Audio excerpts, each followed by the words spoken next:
Everyone, তোমরা সবাই কেমন আছো? আশা করছি ভালো। আর আমি অনেক ভালো আছি। আর ভালো আছি দেখেই ভাবলাম যে আজকে সারা দিনে আমি কি করি না করি সবকিছুর একটা ভিডিও তোমাদের সাথে শেয়ার করব। তাই সকাল থেকে ক্যামেরাটা ওপেন করে দেন আমার কাজবাজ শুরু করি। আসলে কাজবাজ বলতে সকালবেলা ঘুম থেকে উঠে এইটাই আমার বড় কাজ, যে বিছনাটাকে সুন্দরভাবে গোছানো। এরপরে ব্রাশ করে দেন ফ্রেশ হয়ে নিচ্ছিলাম। আসলে ঘুম থেকে উঠলে কেমন জানি যতক্ষণ না নাক মুখ ধুই ততক্ষণ ঘুমটা যেন কাটতেই চায় না। তাই আমি আগে বিছনাটাকে উঠিয়ে দেন তাড়াতাড়ি নাক মুখ ধুতে চলে আসলাম। এরপর ভাবছিলাম যে এখন আমি কি খাবো। দেন সকালবেলা মা রুটি, চা, ভাজি এগুলো করেছে, বাট সেগুলো আজকে না খেয়ে আমি ভাবলাম যে যেহেতু আমি ভিডিও করছি নিজের হাতে একটু নুডলস রান্না করি, দেন ওইটাই আজকে নাস্তা। কথা মতো কাজ করতে চলে আসলাম। এইখানে একা একা সুন্দরভাবে একটা কড়াই দিয়ে দেন পেঁয়াজ, লঙ্কা সবকিছু কেটে এরপর এগুলোকে ভেজে নেব।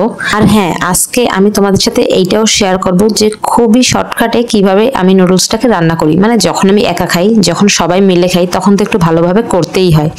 তো এইটাও কিন্তু খারাপ না, আমি খুবই অল্প টাইমের মধ্যে সুন্দরভাবে নুডলসটাকে ভাজি। তো সেইটাই আজকে তোমাদেরকে দেখাবো।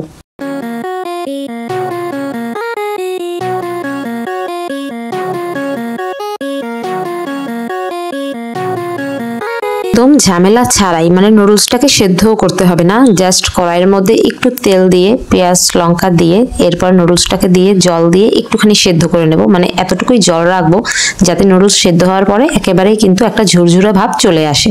এরপর এর মধ্যে দিয়ে দেবো একটা ডিমটা দেবো যখন দেখবো নুডলসটা একদম সেদ্ধ হয়ে গেছে, মানে নামাবো তার কিছুক্ষণ আগে। তো ডিমটা দিয়ে ভালোভাবে নাড়াচাড়া করবো। এরপর মশলা দিয়ে নামিয়ে নেব। ব্যাস, দেখো কত সুন্দর অল্প টাইমে নুডলস রান্না রেডি।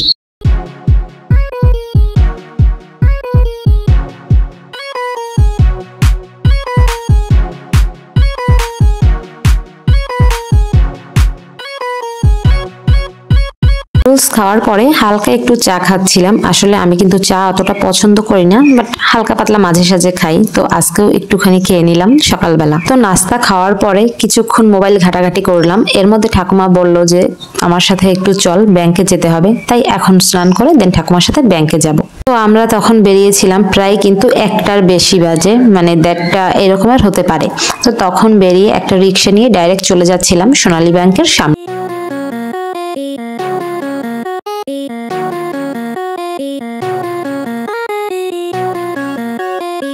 এদিকে আমরা এসে আবার জ্যামে পড়ি, কেননা আজকে কিন্তু পরীক্ষার্থী মানে এইচএসসি পরীক্ষার্থীদের এক্সাম ছিল।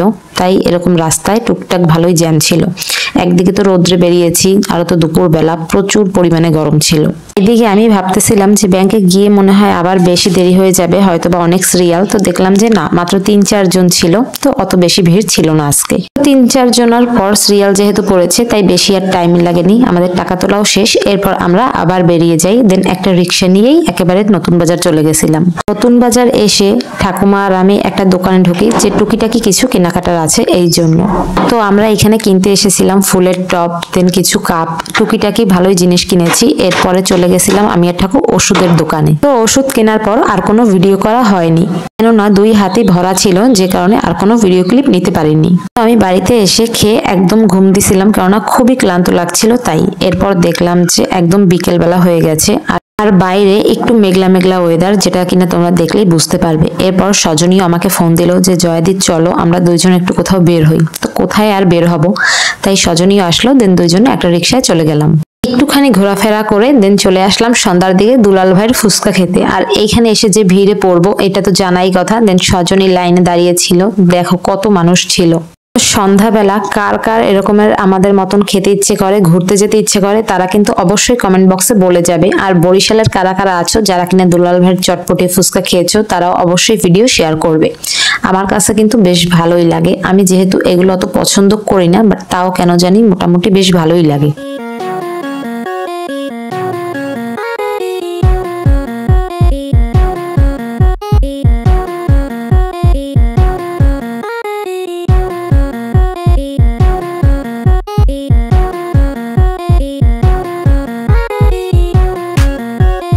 আজকের মতন ভিডিওটা এইখানেই শেষ করছি। আর তোমরা যদি এরকমের ডেইলি ব্লগ চাও তাহলে অবশ্যই কমেন্ট করে জানাবা, আমি এরপর থেকে এরকমের দৈনিক ভিডিও দেওয়ার ট্রাই করব।